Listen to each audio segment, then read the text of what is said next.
প্রথম দেখায় মনে হতে পারে এলাকার কোনো একটা মাঠে অনেকে মিলে ক্রিকেট খেলছে।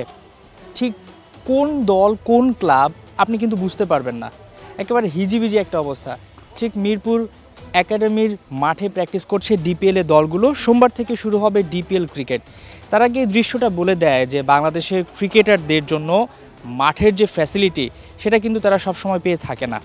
অনেকগুলো দল একসাথে প্র্যাকটিস করছে এবং সেখানে কিন্তু প্র্যাকটিসের জায়গারও একটা সংকুলান আমরা দেখতে পেয়েছি এবং ক্রিকেটারদের আমরা চিনতে পারছি না, জার্সি এখন পর্যন্ত তৈরি হয়নি।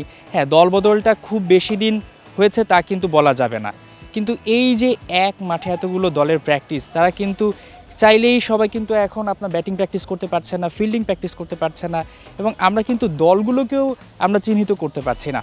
অনেকে হয়তো আবার বলতে পারেন কি এটা কি কোনো বাজারের দৃশ্য কিনা, যে আকারে আসলে এত পরিমাণ ক্রিকেটার এখানে আছেন এবং একটা যে কোনো সময় দুর্ঘটনা ঘটে যেতে পারে। কারণ একদিকে অনেকে নেট প্র্যাকটিস করছেন, কেউ ফিল্ডিং প্র্যাকটিস করছেন, কেউ ক্যাচিং প্র্যাকটিস করছেন এবং আশেপাশে কিন্তু কিট ব্যাগগুলো ছড়ানো ছিটানো। এই যে একটা ব্যাপার, প্রত্যেকবারই কিন্তু যে কোনো টুর্নামেন্ট শুরুর আগেই একটা সমালোচনা তৈরি হয় যে ক্রিকেটারদের পেশাদারিত্ব নিয়ে, ক্লাবগুলোর পেশাদারিত্ব নিয়ে তারা কি চাইলেই কি অন্য কোথাও প্র্যাকটিসটা করতে পারতেন কিনা। সোমবার থেকে ডিপিএল শুরু হবে, রমজান মাসেই ডিপিএলটা বরাবর হচ্ছে। এবারে ডিপিএলটা হচ্ছে মিরপুর শেরেবাংলা জাতীয় ক্রিকেট স্টেডিয়াম এবং বিকেএসপি 3 এবং 4 নম্বর ভেন্যুতে। এর বাইরে পিকেএসপিকে রাখা হয়েছে রিজার্ভ।